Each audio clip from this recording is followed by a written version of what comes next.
What's good, Washington fans? Just want to make a quick video. I'm gonna put it up tonight because I don't have time to really do it tomorrow. So this is from Albert Breer. There's some nuggets, and Albert Breer reports this every year. He put out the same article, the same report saying that Washington is going to take a big swing for a quarterback. It was the same thing last year, so this is nothing new. All the local beat reporters have said the same thing as well. So this is nothing new to us. But since a national media beat reporter is saying it, so it's kind of like more confirmation, and now fans are kind of like really jumping on it because, like I said, it's a big name guy like Albert Breer reporting this. I'll read a couple notes from the article. He says, the Washington football team is preparing to take a big swing at a quarterback this offseason per team sources. The team has one quarterback on the roster or under contract, which is veteran Taylor Heineke, under contract for next year. The Washington football team has more than $40 million of cap space to work with, and the 11th pick in the draft to potentially dangle in a trade. Last year, the football team threw its hat into the ring on Matt Stafford, initially offering the 21st pick and a third. It was actually the 19th pick, because we had the 19th pick of the draft, so Albert Breer got that incorrect, and a third rounder for him. When up against offer talks stalled when the Lions asked for players in return before the Rams got more aggressive, which Ron Rivera dropped the ball on that, where you see Matt Stafford is going to be in the Super Bowl. From there, Washington turned to plan B, which was signing Ryan Fitzpatrick. We know how that went. He suffered a season-ending hip injury in week 1.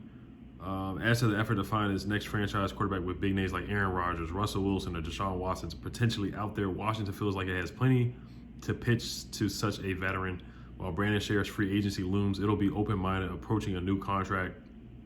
Washington football team had this NFL's 6th ranked offensive line per PFF last year, and its depth was proven through significant absences that led to the coaches going to their 4th center, 4th tackle, and 4th and 5th guards.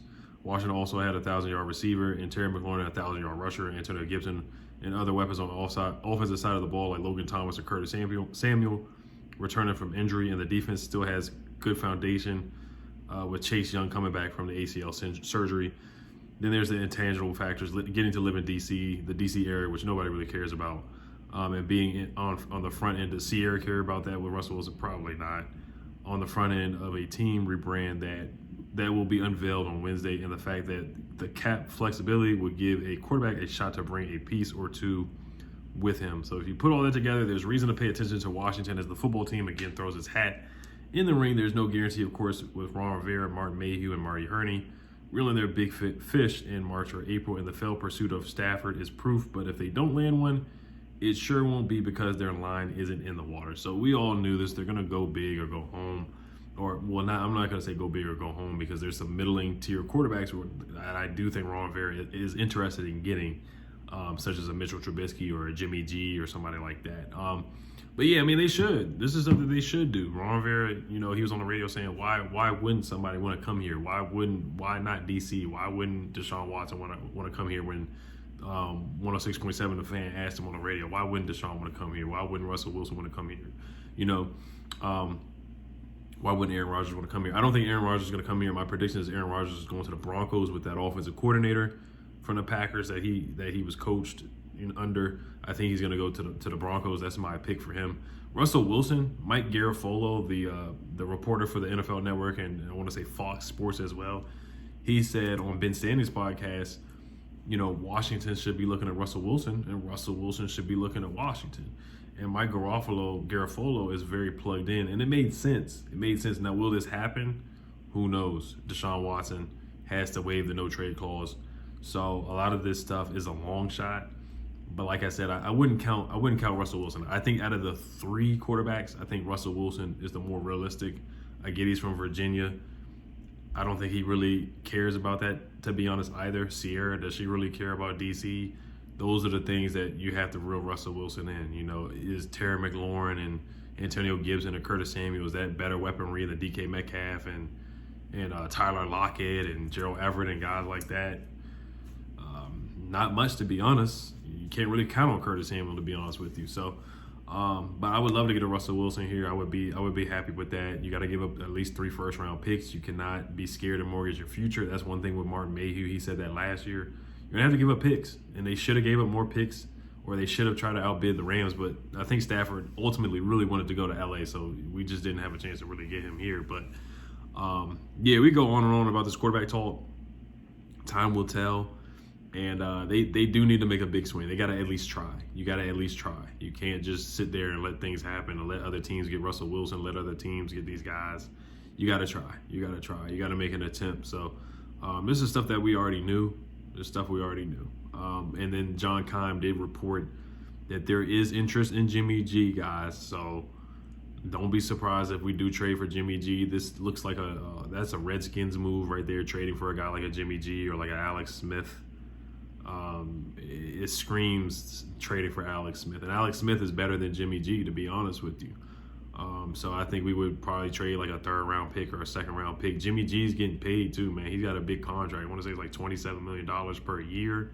Don't have the numbers in front of me, but if you trade for Jimmy G, I would ask the Niners to eat some of that salary. When we paid for Case Keenum, when we traded for him for the Broncos, they paid half of his salary. So when Case Keenum came here, we gave him a 6th round pick. They traded Case Keenum and they gave us a pick and they ate some of Case Keenum's salary. So if you would trade for Jimmy G, I'm gonna need the Niners to pay some of that salary, man, for real.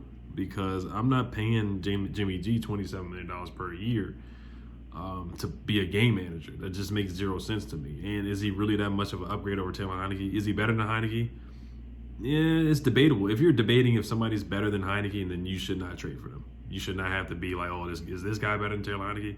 And one thing I will say about Jimmy G, there's pros and cons to getting Jimmy G. These are the pros I will say. Jimmy G's a winner. What is he, 34-14 as a starter? When he was hurt last year, you see what happened to the Niners with Nick Mullins. It was a drop-off. It was a drop-off. They started losing games. He did have a game-winning drive against the Packers to win that game. He did have a game-winning drive to beat the Rams in that last game to get them in the playoffs. So Jimmy G is a winner. I'll give him that. Now, sometimes, a lot of the times they win games in spite of Jimmy G. They blocked the kick or they blocked the punt to beat the Packers. So they didn't win that game on the arm of Jimmy G. Jimmy G almost lost the game against the Cowboys too. Ayuk was wide open, overthrew him. So yeah, Jimmy G, he's a mid-tier quarterback. He's a mid-tier quarterback. If he comes here, we probably win like 8-9 games or something like that. We probably would possibly sneak in the playoffs with a 3rd place schedule with Jimmy G, but you kind of know the end game with him. So I personally would not trade for Jimmy G, but I understand the move if they do make the move. You got to have a perfect roster. You got to have good coaches around him like a Shanahan. You got to have a Deebo Samuel. You got to have a Brandon Ayuk, a good run game, Elijah Mitchell, George Kittle. And we don't have the coaching staff that would make or help Jimmy G, and the defense hasn't played as well as it did last year. So I don't really see Jimmy G working out here. I could see him getting us to the wild card as a 7th seed, something like that, kind of like how Alex Smith kind of had us in the wild card or whatever. But I would not trade for Jimmy G in my opinion. I just wouldn't do it. But I would understand the move. I would understand the move. I would understand it, but I would not do it. That's my opinion right there. Jimmy G in a Commanders uniform. I don't think any fans would be excited about that, and we would still have the worst attendance in the league if we trade for Jimmy G. Now, if we trade for Russell Wilson, then we would, of course, get more fans in the stands. But it's not about that. It's about getting wins. And, we'll see. We'll see what happens. But I do want to see them try and swing for somebody. I don't care. One of the big 3. They got to swing for Deshaun. They got to swing for Aaron. They got to try at least. They got to try. And when they do strike out, you're looking at a middle-tier quarterback, a bridge quarterback, and drafting somebody like a Kenny Pickett, Sam Howell, Malik Willis, one of those 3 guys. And the Senior Bowl is going to be very important. It's going to be super, super, super important. So stay tuned for that. But like I said, John Keim did say the Washington football team does have interest in Jimmy G. So be prepared for that, guys. Buckle up. All right, you guys. Hail to the football team. Peace.